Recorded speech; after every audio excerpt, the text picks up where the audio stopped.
Eh bien, les femmes, en moyenne, gagnent 27% de moins que les hommes en moyenne.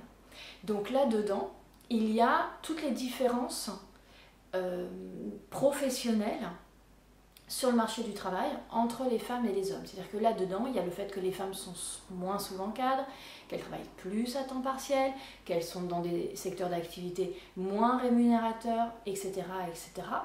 Et tout ça, ça fait 25-27% d'écart de salaire.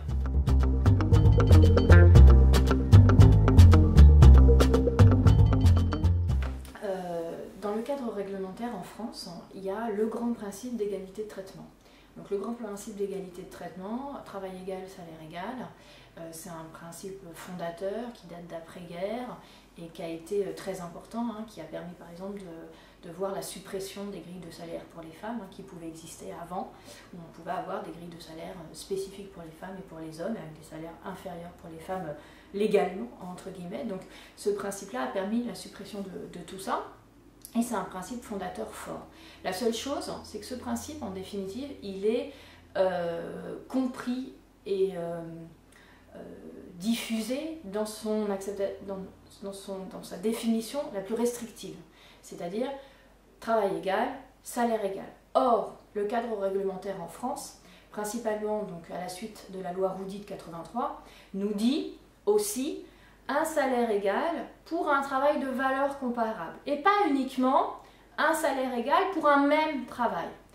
Et à partir du moment où on considère que l'égalité salariale doit se faire non pas uniquement pour les mêmes emplois, mais également pour des emplois de valeur comparable, à ce moment-là, ça questionne complètement, ça chamboule complètement les dispositifs, les politiques de gestion des ressources humaines et les actions de lutte pour rétablir l'égalité salariale entre les femmes. Parce que ce principe juridique, il demande par exemple de pouvoir comparer des emplois différents. Or, la ségrégation professionnelle, c'est un des phénomènes importants du marché du travail, c'est-à-dire que c'est le fait que même si la mixité progresse, malgré tout, le marché du travail obéit, entre guillemets, à une ségrégation professionnelle. Les femmes et les hommes n'occupent pas les mêmes emplois.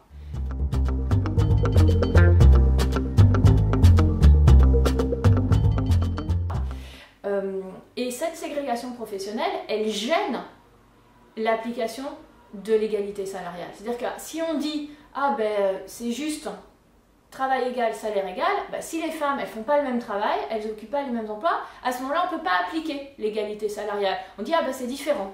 Et d'ailleurs pendant des années, le juge s'est restreint à cette définition-là en disant « On ne peut pas parler d'égalité salariale entre hommes et femmes si les fonctions, les emplois sont différents. On ne peut pas comparer des fonctions, des emplois différents, certains occupés par des hommes, certains occupés par des femmes. » Or, le cadre réglementaire nous dit pourtant depuis 1983 si il faut, et l'égalité salariale doit se faire pour des emplois différents. Et on doit pouvoir comparer des emplois à prédominance féminine et des emplois à prédominance masculine. C'est ça le principe de un salaire égal pour un travail de valeur comparable.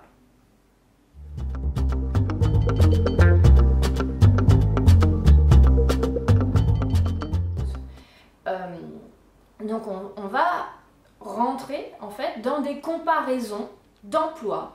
On va se dire, eh bien, on va comparer dans une entreprise les emplois, je sais pas, d'assistante de gestion, par exemple, très fortement féminisés, avec de l'autre côté des emplois de techniciens, de contremaîtres, très fortement masculinisés. Et donc, on va rentrer comme ça dans des comparaisons d'emplois à prédominance féminine et à prédominance masculine. Et pour comparer les emplois, on va utiliser en définitive les méthodes qui sont les méthodes de gestion des ressources humaines. C'est-à-dire que les gestionnaires des ressources humaines font ça. les grilles de classification, les méthodes d'évaluation des emplois, c'est bien leur travail. C'est-à-dire que dans une grille de classification, il y a bien, à tel coefficient hiérarchique, il y a tel type d'emploi, ça donne tel coefficient hiérarchique, ça donne tel niveau de salaire de base. Et en amont de ça, on a bien évalué les emplois pour dire que, magasinier, c'est moins que comptable, mais c'est plus que tel autre emploi, etc. Ça, c'est fait déjà. Les entreprises, elles le font, les cabinets de consultants le font. Sauf que notre angle, c'est de dire, mais peut-être que dans cette évaluation des emplois, il y a des biais qui sous-valorisent de manière systématique, non intentionnelle d'ailleurs, c'est complètement intégré, les emplois à prédominance féminine.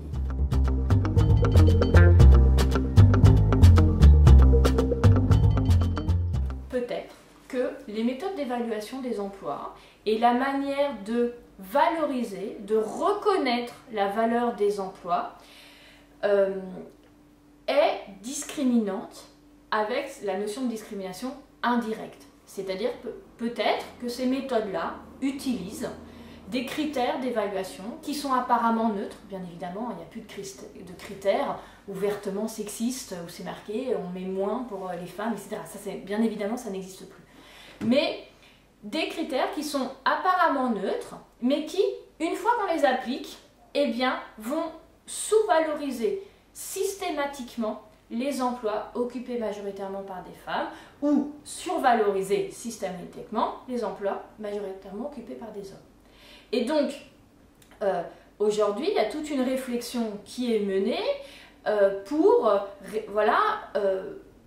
à la fois visualiser les biais discriminants, les biais entre guillemets sexistes de ces critères d'évaluation et réfléchir à une évaluation non discriminante des emplois qui permettrait cette fameuse application du principe un salaire égal pour un travail de valeur comparable.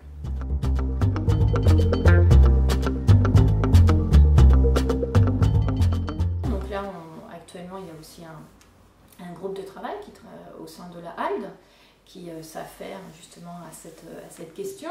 Donc l'idée, c'est de regarder un petit peu les méthodes qui sont utilisées. Par exemple, la méthode Hay, la fameuse, très célèbre méthode Hay, mais regarder aussi les méthodes qui sont utilisées au sein des conventions collectives, en amont des grilles de classification, et d'aller décortiquer les critères qui sont utilisés.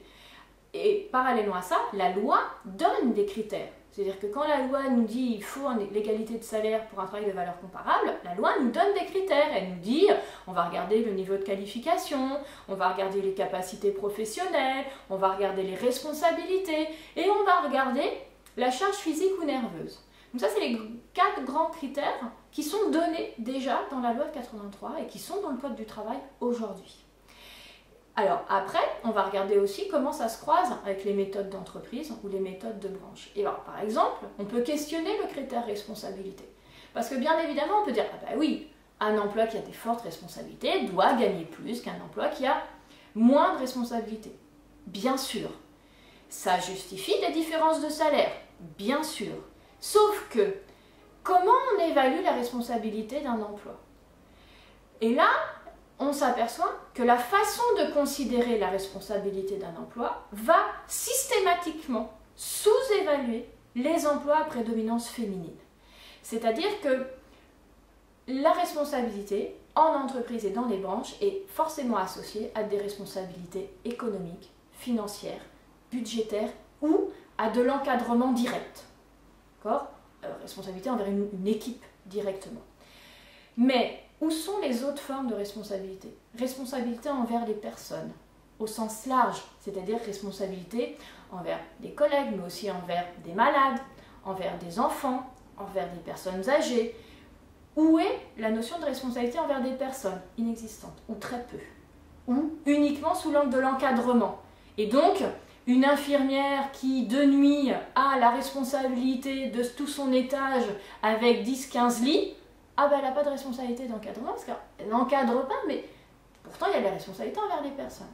Par exemple, ça c'est un premier biais. Responsabilité par exemple aussi en termes de confidentialité des données. C'est une forme de responsabilité lourde, inexistante. Responsabilité, moi je suis par exemple aussi très surprise que dans une période où la communication des entreprises est très forte, les entreprises mettent beaucoup d'argent dans leur budget de communication, c'est un des enjeux forts de la responsabilité sociétale des entreprises. Et parallèlement à ça, la responsabilité de la représentation de l'entreprise directe, c'est-à-dire que quand un client arrive, c'est quoi son contact à l'entreprise? Son contact à l'entreprise, ça va être la caissière, l'hôtesse d'accueil. Ça, ce sont des emplois qui sont considérés comme sans responsabilité en termes de représentation de l'image de l'entreprise. Et ça va être uniquement des cadres commerciaux, etc., chez qui on va reconnaître qu'ils représentent l'entreprise. Mais moi, cliente, mon image de l'entreprise, c'est la caissière, l'hôtesse d'accueil, etc. Mais ce n'est pas reconnu dans la valeur de ces emplois-là.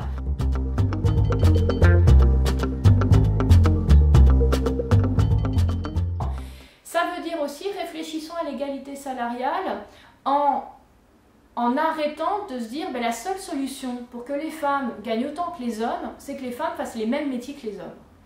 Parce que ça a été souvent, en fait, la réponse. D'accord ? La réponse a été la mixité. Vous voulez gagner autant que les hommes, occupez les mêmes fonctions de cadre, intégrez-vous dans les mêmes secteurs d'activité, donc voilà, soyez maçon dans le bâtiment, soyez cadre financier, etc., etc.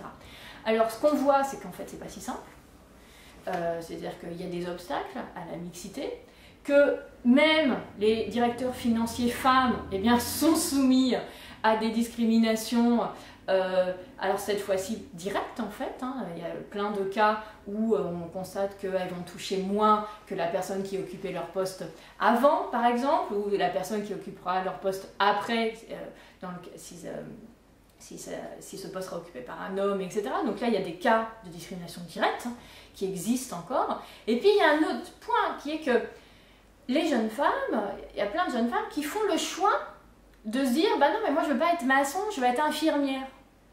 Moi je veux pas être cadre financier, je veux être responsable des ressources humaines. Et donc, mais c'est important, c'est-à-dire que bien évidemment il faut que les petites filles qui veulent être maçons puissent pleinement pouvoir choisir d'être maçon, les petits garçons qui veulent être infirmières puissent pleinement choisir d'être infirmières, bien évidemment, sauf que en même temps les filles elles travaillent déjà. Les femmes, elles sont déjà présentes sur le marché du travail. Alors qu'est-ce qu'on fait pour elles, celles qui sont déjà présentes sur le marché du travail? Et à ce moment-là, peut-être qu'une politique complémentaire, c'est de dire les emplois qu'elles occupent déjà, qui sont des emplois importants pour la société en plus, parce que l'air de rien, elles sont dans le secteur sanitaire et social, elles sont dans l'éducation nationale, donc c'est des secteurs importants pour la société, valorisons déjà à la juste valeur, avec les critères les moins discriminants possibles, les emplois qu'elles occupent déjà.